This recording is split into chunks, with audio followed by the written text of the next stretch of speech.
XP na naman! Palagan! Sila na nagsabi. Ang kalaban natin dito mga Lodibabs, yung dating kulot. Si Arlot! Pagkalaban nyo isang Arlot, first kill ang kunin nyo. Eto nga pala ang build.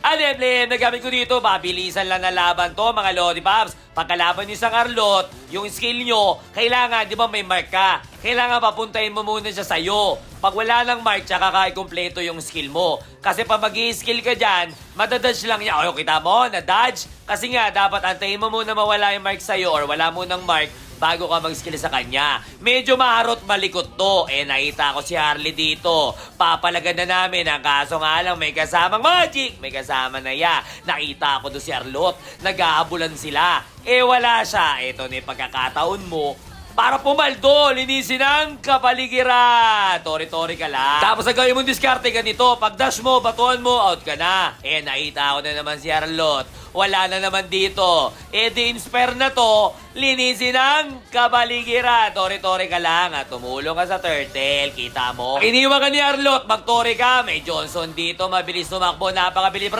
Bye-bye. Anong kala nyo? Mabubunggo mo ko? Hindi tol. Tas dito, nakita ko si Kadita, yung bangus, wala na. Sige, kinamay.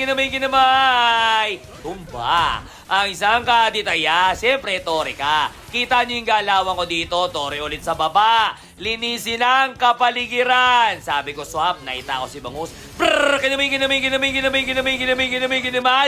Magic ka na lang. Kasi marami na sila. Tapos kukunin na namin to si Diva. Tumba. Okay, ganyan lang. Di may gagawin na kampi ko, pre. Sabi niya doon kaya, Grak, harangan. Galing ng ginawa nila ya, gawin nyo yung ganyan, kita nyo. Puputok yan kasi minions. Tapos si Diva, lumiko pa. Iba? Ang galing, no? Ang ginawa namin dito, ibig sabihin, pumutok. Tapos yung Diva, puno pa buhay, Tas dito, mabilisan lang. Ganyan lang ang galawang pag malulupit ang kampi ko, Kaya pag ganitong sitwasyon, wala ka nang ibang iisipin. Ice cream lang ang iyong papaluin. Kasi yan na magbibigay sa inyo na win! Medyo mabilis pa sa fast tong laban na to. Kaya pagkalaban niyo Arlot do, di Babs, antayin nyo muna mawala yung mark bago nyo palagpalagan. Kaya kung may tanong ka ba kay Julian, comment ka lang dyan. Nice,